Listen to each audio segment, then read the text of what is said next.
Hello and welcome to 60 Minutes or Less, a podcast from Birthday Cake for Breakfast. I'm Andy Hughes, and for episode 39 we welcome Aussie punk CIVIC, as we're joined by vocalist Jim McCulloch and bassist Roland Halavka. There's also the occasional interjection from guitarist Lewis Hodgson before he crashed out of sleep on the floor of their hotel room. On our radar for a number of years now, CIVIC have put out a handful of choice records since the release of the New Vietnam 12-inch in 2018, each record packed with snarling punk rippers. But it was their 2023 released album, Taken by Force, that really had us hooked, particularly the anthemic Blood Rushes, easily a Single of the Year contender at the time. We caught up over Zoom a week ahead of the band releasing their latest album, Chrome Dipped, out now via ATO Records. CIVIC had just landed in the States ahead of a run of US shows, but were good sports in putting the world to rights, discussing the new record, the Aussie music landscape, and musically shedding your skin. At the time of putting this out, the band are in Europe on tour and are well worth seeking out. If you like the episode, let us know. Follow us on your favourite streaming platform, give us a rating, do the things that the kids do now, and follow Birthday Cake for Breakfast on all the socials. Right, on to CIVIC. Enjoy.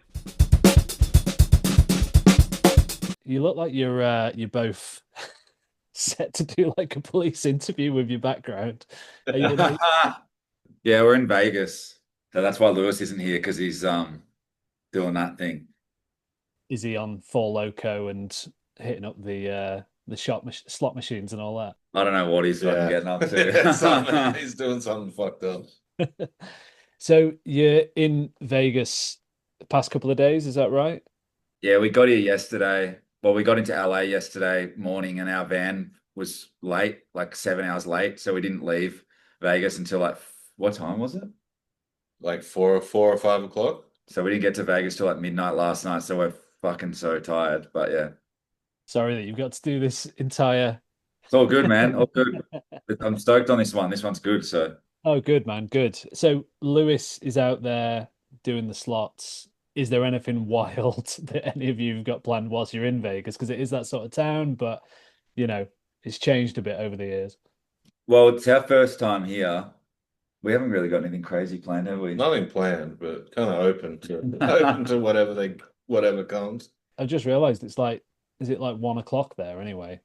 No, it's 11 in the 11 a.m. Yeah, okay. You've still got time, Roland, for some crazy stuff to come your Yeah, way. yeah. Got all day, yeah. So the last time we saw you guys was at the Castle in Manchester, and I remember someone dunked themselves on their head trying to crowd surf because it was like, Oh yeah, I remember that. yeah, it was like a proper rowdy audience, but I don't think anyone was up for holding anyone up for a crowd Yeah, yeah, surf. yeah. Have you witnessed like, much in the way of like gnarly bails over the time with playing in Civic, like people like just Yeah, we have. completely braining it and stuff? I remember we played the Brunswick Ballroom about 2 years ago, and this kid stage dived and broke his leg, and Broke yeah, whatever that his femur FEMA thing. snapped it in half. Yeah. And we were like, I don't know, I think maybe somebody like the gig had finished or whatever, and like he got carried out because we couldn't.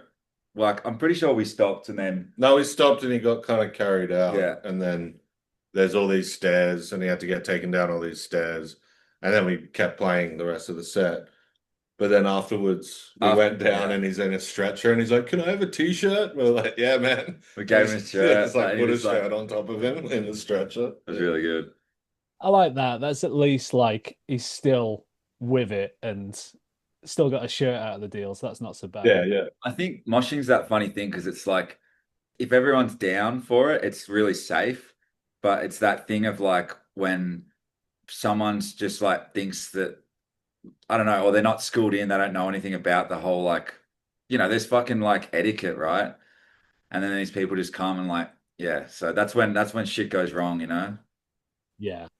What was there any moment where you were still playing the show after this person was getting taken down a flight of stairs with a broken femur? Was there any point where you were like, should we just knock this on the head? Or were you just, yeah. Oh, I definitely say to people like, yo, like fucking look after one another. Cause from where I am, I can't do shit. So, but it's like, if you can gauge that the crowd's not really into it, then, maybe, is that what you mean?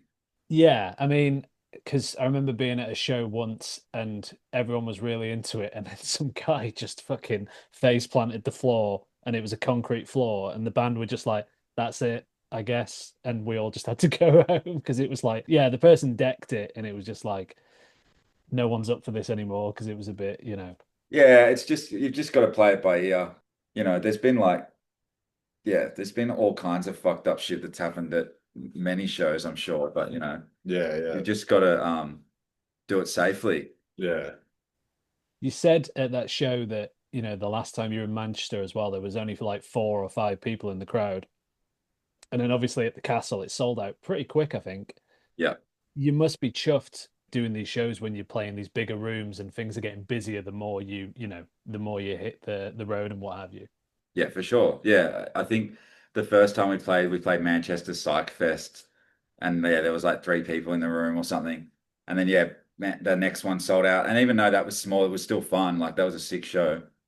And then yeah, I don't know what venue are we playing this time? I think the castle Oh, we're playing the Castle again. again. Yeah, Oh, you're doing the castle again? It must be. Are we? I think so. Yeah, I think that was the one. Or yes, maybe. I thought we'd be doing something bigger than that. No, I think it's the castle. Oh well, there you go. We might have to do 2 nights.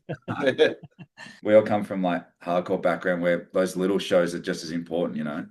Yeah, more fun sometimes, like just people go a bit crazier and it's like all compacted right in front of you.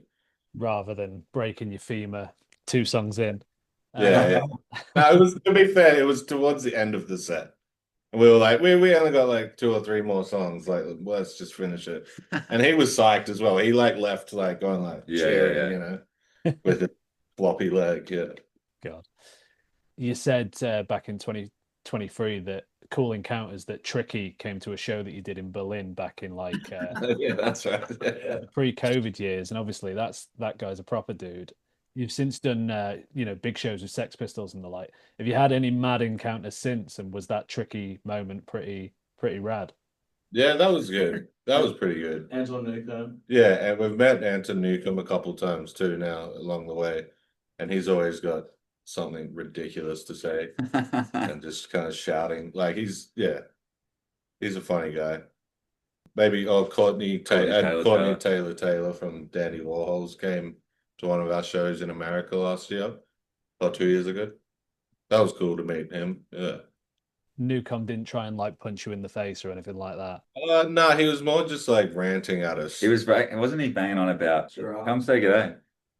This is Lewis. Lewis is back. Yeah. G'day. Yeah, good. How are you? Yeah, good man. I've heard you were hitting the streets of Las Vegas. How was that? It's fucking hot, man. It's a desert. So like, they pump water to it, and like it's not actually supposed to be lived in, I reckon. It's like the heat is like too dry. It's like, yeah, it's disgusting. But like inside's all right. Everyone's airconned. I was talking to the woman at the bar for a long time. Hot woman. She was just serving me drinks, but I was just like, she's like, I don't have any money for a dryer. I'm like, you live in the fucking desert. And she's like, yeah, yeah, she's like, I still need a dryer. I'm like, fuck, that's insane. But she was good. And yeah, that's cool. I don't judge. Yeah, that's all. Perfect. End it there, boys. No, you. So on the subject of doing shows up and down the land and what have you, last year before any announcements were made, you did a show and new music and what have you, and you suggested that it was like the shedding of skin of the previous world. Yeah. Does it feel like that sometimes when you're approaching something new? You go into it and people are expecting new stuff, and it's the first time that you've properly put it out there. Yeah, somewhat. That was kind of the whole premise of the show. And it's not like to be taken too literal. Like we still play our older songs and stuff in the set, but it's more just to put a pinpoint in where we're changing, I guess. I guess it helps. I guess it's for us and the audience, right? Yeah. It's like we make the claim that it's like, yeah, we're like, gonna do some new shit. Yeah, and you do it, and then you kind of see their reaction, which I don't know, that was good reaction. Yeah.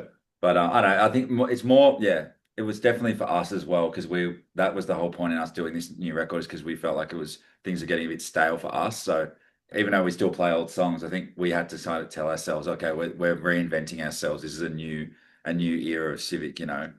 You've said the whole point was to kind of like break the mold for fear of becoming stale. Is that, like ever a worry, like when you are putting out a new record, that you have to push it, or did you feel like internally that you all did just want to, like, step up or step sideways or what have you? I think that was the idea. We'd done the first EP and the first two albums, and we were just not we weren't feeling like we were stale or anything, but it was more just not move on, maybe just progress is probably the best word. It's better to, because if we just made another album that sounded similar to Taken by Force, our last one, would have been good, but we can make 5 more albums that sound like that, or you can kind of take it in a new direction of stuff we're interested in. and it's not to say that those records are stale. Like I still think that they're super relevant. You know what I mean?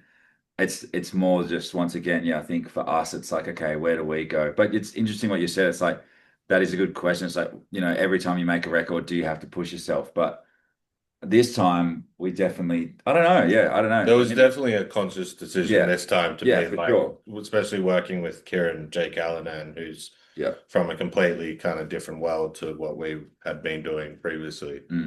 That was kind of the idea, to bring in a producer that would kind of help steer the ship in some way, and then capsize it. Yeah, capsize it, and then fucking try and drown us all in the meantime. But no, I think definitely, it was definitely a conscious decision, but it's not like this. It's not like we all sat down and were like, "Fuck our old music." Yeah. That shit sucks. We need to fucking make new, modern sounding shit. We were just like, all right, we've done the Birdman thing, we've done the Saints thing. Like, where else can we go with this? Like, with the music, and changing members as well, definitely breathed some new life in. Like our drummer Eli came on board just before we kind of started writing the new album, and he's got a whole different taste in music. So yeah. I thought it was interesting what you said as well, just touching on what you said about, you've done the Saints thing and stuff, that I think Lewis jokingly said that for the first couple of records, you almost stuck to the rules of do Australian punk rock properly. Much like how there's so many bands in Manchester do like the Baggy thing or the Oasis thing. 100%, yeah. Do you ever feel like it is kind of hard to escape that sort of, we're an Aussie rock band or we're an Aussie punk band, and you kind of have to be put in a box? Do you find that hard to kind of get around that? Yeah, and I mean, not hard to get out of it, but I think that's definitely what we didn't want to become, was just being trapped in that box of like, oh, Civic dash the Saints dash Radio Birdman. Not that like we're on par with them or anything, but just that was the words that were getting thrown around with us. So we weren't like, fuck that shit. We were like, where else can we take it? Yeah. And it was more, and I think like people will understand that, or they won't, or I'm assuming they will, and just with the new album, be happy with it. I don't think we very trapped in a box. We were feeling a bit trapped in a box. Yeah, and I think which is why you got to keep progressing. I think if we did another record like the other ones, which we probably could have, then maybe it would have. It's just, maybe we're stuck in that sort of thing. But I don't. Maybe we'll always be painted with that brush, which isn't a bad brush to be painted with anyway. Fantastic brush. Yeah. There's a bunch of other Aussie punk bands that we're probably sounding more like now, like, I don't know, Birthday Party or something like that. There have been other influences, so we've kind of moved, it seems, towards more 80s Australian sound. Yeah, in some way, ways. But I mean, I don't know. It's like, I remember Rob Younger said, like, from Radio Birdman, ironically said to us, he was like, you can't think about. He's like, you got to think about it like a world stage. Remember, he was going on about that. He was like, you can't think about it just like these little pockets. He's like, it's this global thing. And like, I was like, it is a good mentality. It does that is a good way to just smash this idealism of like, oh, you're in this box of Australian, this, that, whatever. It's just like, fuck, it's a global stage. We're all in this shit together. Do you know what I mean? Yeah, but it is interesting. Like for a while there were all these bands from Geelong. I think that's how you pronounce it. Obviously, Geelong, yeah. Geelong. Yeah. Geelong. There were like loads of like egg punk bands and like post punk bands coming out of this area of Australia, and it was cool that there was such a nice little pocket of these bands that were all just intermingling. But like you say, it wasn't very outward thinking. It was just very of its own sort of little area. So yeah, it must be good to be able to branch out and to have that sort of thinking cap on to take it around the world. Yeah, I think I was saying like I don't know, it was a couple of years ago. I still don't know why no one's done a book about like Melbourne and about the Bay, right? Because it's like there's all the Geelong bands on one side of the Bay, and then on the other side it's like Eddie Current and all the other bands down. Like it's fucking real interesting, and they're so different those worlds. Yeah. Anyway, hopefully that answers that question. Yeah. You mentioned the 80s bands as well. And like, I don't know whether I was talking to an Australian dude recently. Is Midnight Oil like still, is that still like a big like punk reference for people? Or is that like, Yeah, somewhat. Yeah. We definitely had a bit of an influence, I'd say, with the drums from Midnight Yeah, Oil. yeah. Oh, yeah, we You know, did yeah, there's actually. just that big 80s snare sound and stuff, like there's definitely, yeah, I touches of remember, Midnight yeah. Oil Yeah, yeah, yeah. in our thinking. Which is not a bad thing at No, all. fuck no, yeah. They, got some great hits, many hits, but yeah, it's definitely the more like kind of swampy, Yeah. sort of 80s stuff, like the Scientists influence a bit, and yeah, Birthday Party and bands of that kind of area. It doesn't necessarily sound like that, but it's just that's kind of where our heads were a bit going into it a bit more than previously. I don't know what Midnight Oil are like in your country, but like over here, there's like an 80s radio station and they keep playing Beds of Burning, and I love it. But it is like, I imagine it's like for, them being from your country, it might be a bit different. They might be seen as a bit different there. Mate, every time I turn on the fucking radio, they're playing Oasis. So, Yeah. That's true. Yeah. Yeah. Hey, and there's nothing wrong with that. Yeah, nothing wrong with that. And I mean, we still get a kick out of it, around here. But the record itself, Chrome Dipped, you are literally a week away from release. And even though press releases can be fluff, just hearing you both talking about the record already, it seems, that so much work has gone into it in terms of the change and such. So it must be pretty exciting having the record literally be a week out.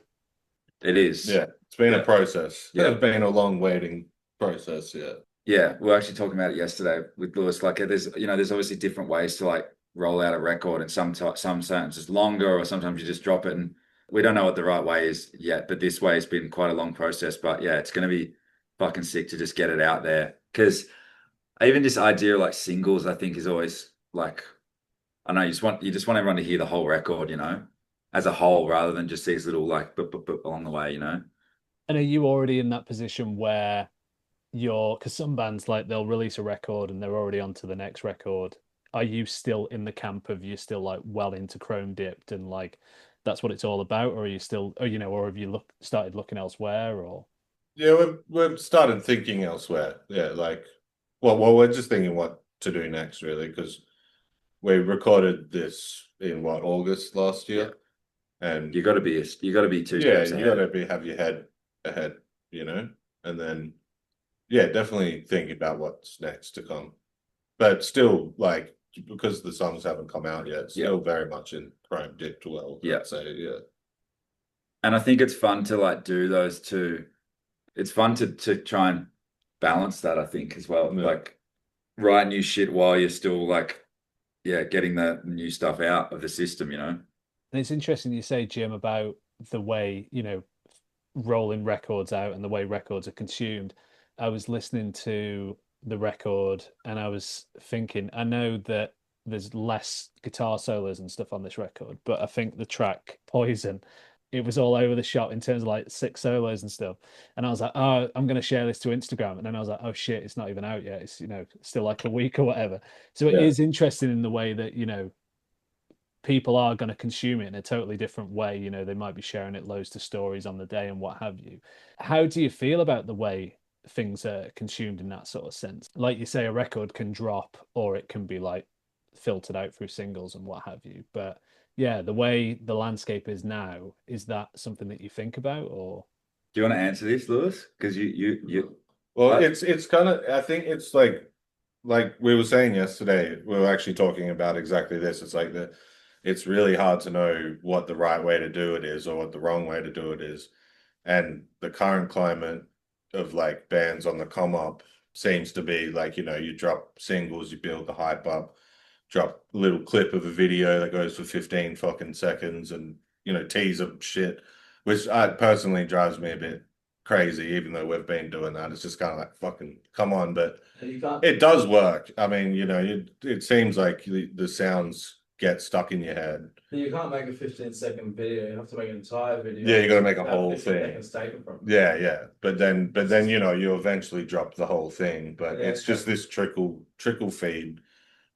I mean, we're in the process right now of seeing if that works well for us. But I know we've all come from like hardcore and punk backgrounds in other bands where none of that sort of label influence has been a thing at all, and it's like, oh, we finished the record, it's mastered, put it on fucking Bandcamp. It sounds lame, but it's because it is just about like getting the fucking music out. Yeah, it's having the whole hear it. This whole fucking, I don't know, that whole like hype thing. Yeah, it's like mysterious and like fucking, get a bit like, what's this? Like, what are they doing? Get a bit like Weet-Bix ad sometimes. Like bit corny. Yeah, I don't know. It's like, here's the product, like, and then it's like how you present the product. And that's so cool. Yeah.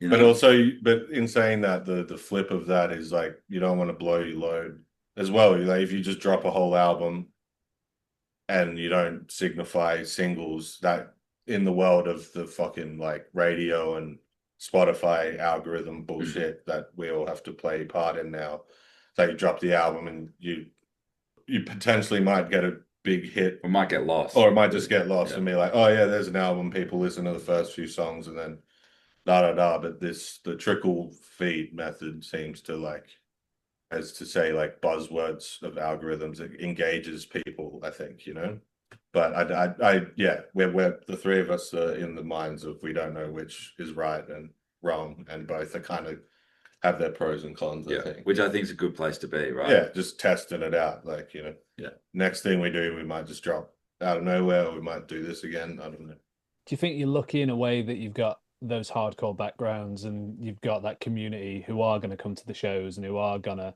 back the records? It must be hard for bands who are coming out who haven't got, like that sort of community background. It must be lucky for you guys. Yeah, I don't know if lucky is the right word, but I guess I think, like, again, there's no right way to do it in my head.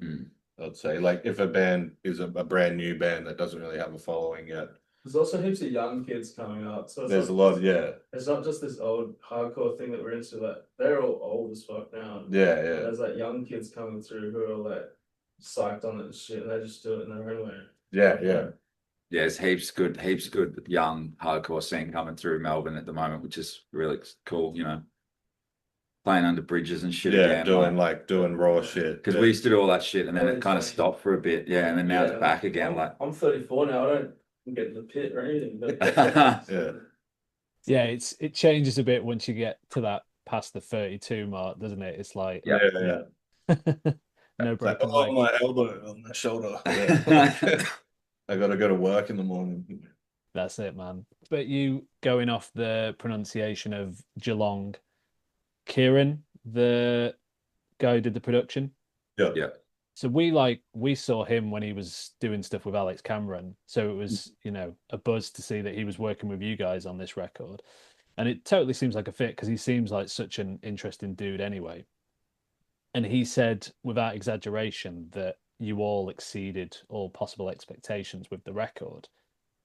It must have been quite a boon for you getting that vibe off him as well. And was it interesting working with him, as you alluded to before, Jim, taking the ship and like tipping it up and all the rest of it? Well, yeah, it was like as much as it was fitting to get him, it was also equally maybe the most sort of silly thing to do, And I think that's what attracted us to it. Was actually your idea, wasn't it? And it was like, let's just get Kieran, right? And then it was like, fuck it. It's like both sides. It doesn't make sense, but it does, So we got him. And yeah, he really did flip shit around. Like not every song, but tweets things and like, but I said this in a bunch of interviews and I'll say it again, but like I thought that he was going to come in right as this like energy, this big force and like bring all this stuff, right? Whatever that is, whatever that looks like. But in fact, he actually took things away. Like he took things out of the music, which I didn't expect. And then that actually made it bigger, Like he took away all the cymbals, he took out like sections of the songs, he took out bass lines and brought them back in. And like, it was fucking cool watching him do it, And how did you find that sort of experience? Because Jim, you did a feature for us where you said that he came up with that singing to the baby technique where he'd like rock the baby in his arms. To the baby, yeah. So like a lot of that stuff, coming out of comfort zones and him pushing you guys or taking stuff away, which changes the dynamic.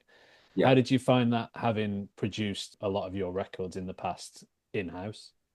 I mean, for me personally, it was fucking awesome. Like it was nice having somebody who was, because it takes a certain person to actually be able to push you as well, And also he was just so passionate about everything, and I believed in him as much as he believed in us. I think that's important.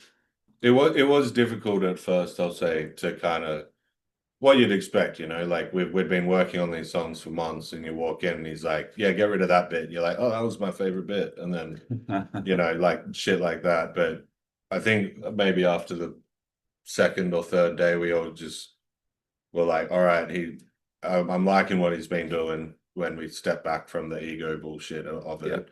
Yeah. And then it started making a lot more sense. Because at the start, there was moments where we were like, what the fuck are we doing? Like, it's like, why would we get rid of that? That's like the toughest. Then we were like, it was funny. Actually, I forgot. Yeah, it was pretty. Yeah, because you get so attached to these songs because we demoed the whole album first, right? And so we had this demo, and then it's like you get attached to this thing, and then someone comes in and like smashes it together. But it's like that was what we wanted him to do anyway. Yeah, and then he did it, and then we fucking. If he just sat there and be like, yeah, I like the way the demo sound, hit record, and that's record, and that would have sucked, Yeah. So I guess that's just the basic point of having a producer in a way, or working with a producer. But yeah, again, like you're not going to agree on everything, but I think the end product came out really good. So yeah. Dialing into that a little bit, were you like a bit gutted because you've obviously traveled to this studio to work with him? And when he's coming in and saying like, oh no, let's take that away, were you a bit like, as you've said, kind of like, fuck's sake, what's the...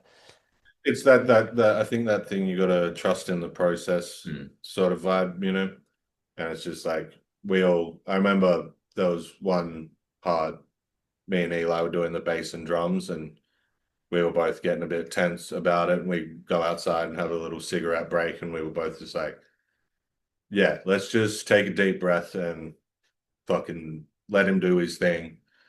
And if it sucks, we can just like sneak it in later, or like, tell him like we don't want to bet. We never did. And yeah, we kept it calm. I think there was no argument. No, there was no arguments. Not like when we fucking recorded ourselves. Yeah. When we're recording it ourselves, or like just need to shut the fuck up. Because there's like someone's got to like hold it down, right? And like, I think that's a lesson that we've learned for sure, is like, it's good to have somebody that just like is kind of holding it all down. And like, even if they're not producing it or like pulling it apart and mixing it, someone's just like steering the ship. It's important, Someone's kind of like mediate the group. Yeah, because it sounds lame, but it's like, it's a pretty it's intense, It can be fucking pretty intense. So, and then you chuck somebody in there that's gonna like fuck with that, it gets even more intense. So I think we did it like well, I think. Yeah. Dealt with it. Yeah. because it's hard, like, you know, and you want to trust in yourself that we know what sounds good.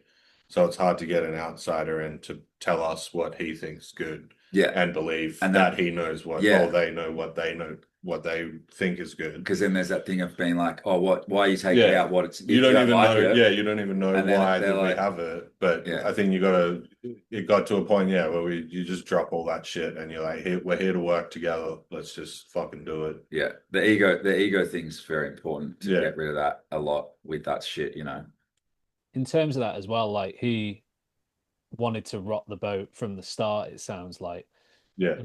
He said on Insta that there were 3 options that he gave you, which were, you know, fly to LA and become this major label rock pop monstrosity, travel to the Red Center and make a truck stop dust rock highway opus, or go into deepest darkest Tassie in a sort of supervillain recording lair deep within what he calls a fortified art/sex/death island institution.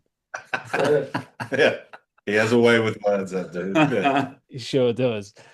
If you'd not done the record in Tasmania, do you think, if he was being serious, do you think he would have been up for the other 2, you know, like smashing? Oh, they were very much on the table. Yeah, it was a choice between the 3, basically. It was literally that. Yeah. And we were like, the LA one was a bit like, because we were I think it just fell through in the end. But then, the DIY one out in the middle of nowhere, we were like, well, we'd kind of done that before. It goes back to what we were saying before about like progression. And then it's like, fuck it, let's just go to Tassie, you know? And it was fucking amazing. And like the idea of that, you know, obviously a bit of hyperbole from him, but that must be pretty cool to be able to just go there. I mean, in our heads, you know, living in Manchester, Tasmania seems another world away, but I don't know what it's like, you know, to you guys in Oz. Does feel like a little bit like that from where we're. Tassie is it's a weird place in itself, because it's just this like little bit off the bottom of Australia. It's haunted. Yeah, it's haunted. It's haunted. It's fuck. It's this creepy fucking joint. It's like, don't go there. Yeah. it's just a strange place. It's beautiful too. It's like doesn't look like much else in Australia, really. It's like all surrounded by rivers and water, but you can feel the energy. Yeah, there's definitely like some cold, dark energy. Like, you know how in like Norway and shit, there's like black metal scene. It's like something to do with that kind of region. It makes sense. There's a crazy black metal scene in Tassie as well, because it's like, I don't know, it's something to do with fucking like.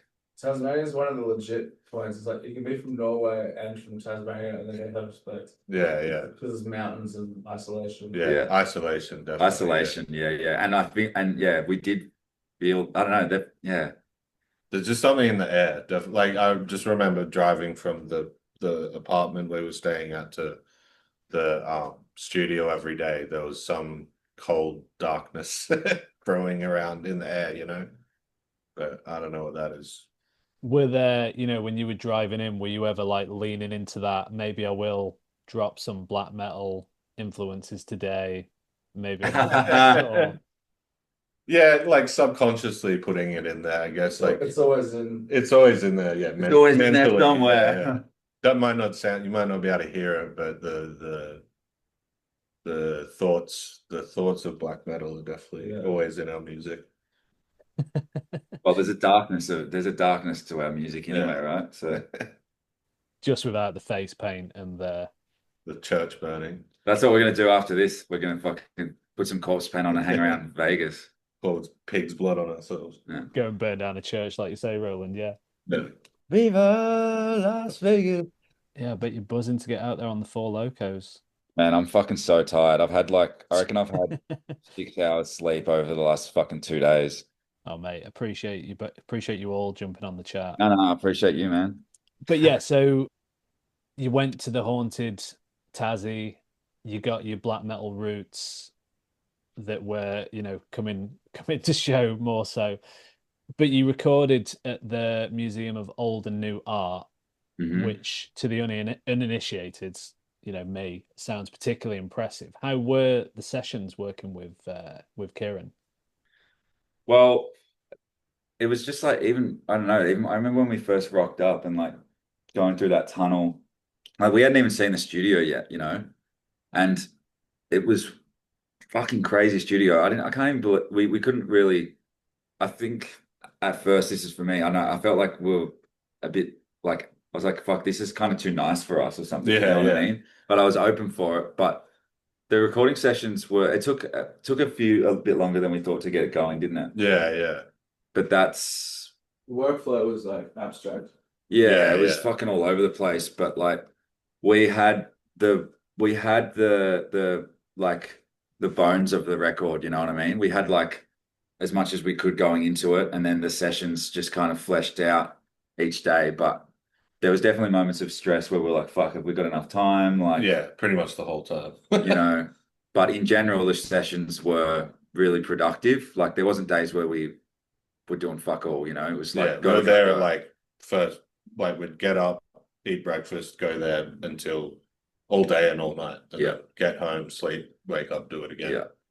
But it was pretty, yeah, it was an overwhelming experience on the Mm. first day or so, like, because I think we got there and we went through the whole gallery before we started recording and saw all the art and everything. And then, I don't know, it's just a crazy building. Like Kieran said, it's like some, yeah, super villain sort of style shit. Everything's like dark and black and tunnels and weird lights and sounds coming out of every fucking corner you turn and shit. So just going in there is an overwhelming experience. And then you kind of, to get to the actual studio, you got to trek through all these tunnels and go through all these security checks and stuff. And then by the time we actually get in there, and then you put the gallery section of it out of your mind, then you're like, fuck, we're in this like hell beautiful studio that overlooks this big river and everything.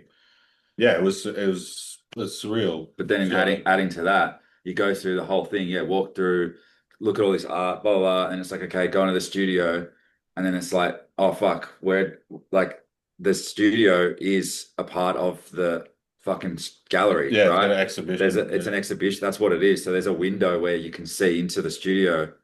So then there's this weird thing that happens where you're like, oh fuck, we're actually a part of the gallery. You know what I mean? Yeah, so anyone walking through the gallery can kind of just come up and look at whatever's happening in the studio through these big windows, and they get fed a feed on their headphones. There's headphones at the window, so you can listen to it, but they send like a twisted mix of what's happening in there, so it doesn't actually sound like us. But so that was yeah, that, you'd kind of look cool. up at the window every few minutes, and there'd be some, you know, family like, hey, and you're like, fuck, what the, like. It's quite distracting, but that definitely added to the stress of it all. I just liked this idea that people would go and look at like some fucking ancient art or like some, I don't know, Picasso or something, and then it's like they'd go and watch us recording. It's like in the same this weird crossover for a section, you know, Yeah. where you feel like you're a part of this crazy world, you know. Can you imagine as well? Because I assume that you didn't advertise we're going to record at this place, you know, the day you're going to the sessions. Can you imagine if you were like a CIVIC fan and Yeah, you just turned up to have a look at some of this art, and then there's you recording this album? Yeah. But as well as that, you know, what you said, Roland, you know, the fact that it's like a jumbled up mix of what's coming through. I wonder if like anyone was like, man, this new CIVIC record sounds shit. Do you know what I mean? Because it's all like not what you're actually intending to do. I think that's the plan, that because Chris Townend, the engineer on it, he said, yeah, he kind of runs the Pro Tools feed just to, so it'll be sometimes there'll be a girl playing a beautiful acoustic guitar piece, and it'll just cover it all in distortion and just make, so someone watches it, they're like, what the fuck is that chick making, you know, like what? Yeah, I think that's a cool spin on it. That must be pretty, not just the fact that you've done all this with the new record, but that must be pretty nuts, the fact that you've done it kind of like an art installation. Yeah, That's what I'm saying about like, yeah, being in the space. And yeah, I don't know, it's definitely, I mean, you know, you don't want to be playing around with words because, you know, very quickly art, rock and all this shit can start coming into it because it's like, yeah, regardless of the space, yeah, I don't know, yeah, don't know how to answer that one. Yeah, maybe, I mean, maybe it does cross over with like this installation kind of realm. I definitely think we don't view ourselves in a pretentious sort of art way any more than we already do, I guess. But, you know, like I feel like it does feel more, yeah, like a serious thing, I guess. But at the end of the day, we're still just like fucking pumping out guitar riffs and stuff, you know. It's not like we're doing some ambient soundscape art piece. But yeah, you got to be, yeah, like you said, you kind of got to be careful with putting a label on this as being like, you know, we were thinking about that. It's like, oh, Civic goes to this gallery and they're all art, they're all, you know, artists. It's so funny. But I fucking, mean, I guess yeah. that's, you always run the risk of that shit. Like it's like everyone can interpret in their own ways Totally, anyway. yeah, But yeah. yeah. But yeah, it was a special experience, like, but just for us personally as Yeah, it was amazing. musicians, just to get to do something like that with someone like Kieran And and Chris, Chris, who's worked on crazy albums. Yeah, it's not, yeah, never forget that kind of shit, you know? Yeah. And even if the album's not well received and people hate it, I'd still personally doesn't matter. just have that, you know? So yeah. The shit reviews are incoming, no doubt. Yeah. Can't wait. But like, you know, you kind of touched on it, but do you think that environment did influence anything with the record? Or because I know Oh, that for sure. yeah, I think so. Yeah, 100%. Definitely. Well, like, yeah, there was times where, you know, you'd have a little break from recording and then just go open the studio door and you're just literally in the middle of the gallery that people come from all over the world and pay all this money to go see, and you're just like working on our little songs, and you open the door, you're like, fuck, like looking at, yeah, like, well, the outside the studio door was the Hiroshima fucking Hiroshima stones from Hiroshima nuclear explosion, you know. Yeah. Like it's fucking, it was intense. You yeah know? And that definitely, like, not necessarily made it feel more like serious, like we had to take it more serious, but it definitely made it, trying to find a word that's not corny as hell, but made it more, I guess, surreal or like something. Yeah, I'm not too sure. I was going to say magical, but yeah, but that's it was magical. It was, yeah, like, yeah, but it was magical. Yeah, yeah, it definitely added to it. Yes, yes, it did. we'll edit that. Don't worry. So it sounds that you just said magical. Don't worry. But no, like I imagine it does put things into perspective as well. Like you say, you go out and do that. It certainly would have helped, I imagine, in terms of doing it kind of like a 9 to 5. Yeah. Sorry, what was the question? No question, Jim. Just a comment. No worries. No, sorry, my brain's not working now. It's all right. I appreciate that. I am, post work drinking a tinny, and you boys are still in the morning. Yeah, what are you drinking? I've got a massive San Miguel. Yeah, respect. But yeah, with the record, Kieran, again, with this guy, you don't know how much is tongue in cheek and how much is him just shooting from the hip. He said that, you know, the record could be a big FU to the banal and beige Australian music landscape. And he said that it's what they've been crying out for, without burning bridges or insulting your mates and stuff like that. Because I know we touched on these hardcore kids under motorways and what have you, but like, is that a thought that's ever come up with the band prior about like we need to break off from this? Or I don't think necessarily break off from anything, but I like this. I definitely am down for the idea of like, this is what people should be hearing, or this is the next step, or this is the, you know, contemporary sound. That I'm so down for that. You know what I mean? And like, I'm also down for, to be honest, and I don't even know if we should put this in, but I'm down for like wholeheartedly abandoning this whole fucking, because you're I don't know if I can say this. I don't know. I don't like getting painted in that same brush where it's like, Amel and the Sniffers, the Chats, Civic, blah, blah. It's like, nah, like we're fucking in a different canon to that, I think, in my mind, but maybe not. Maybe we are just chucked into that pile, which. Yeah, it's definitely overseas. When you meet someone, they're like, "Oh, you're Australian? Do you like live next door to the Chats and Amel?" And you're like, "Well, I actually did live next door to Amel for a little bit, but that was a while ago." But you get put in that thing, and like, not that there's anything wrong with that, but it's just, like. But yeah, to answer the question, I think, fuck, I've lost it. But it kind of touches on what you said before, you know, about that whole the pockets and looking outward rather than looking in. Yeah.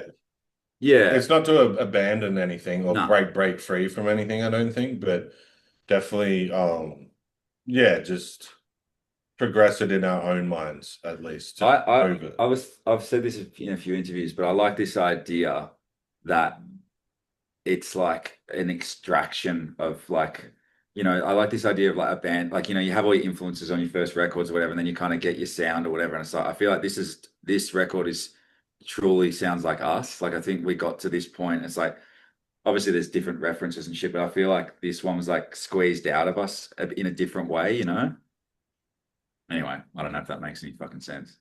No, totally.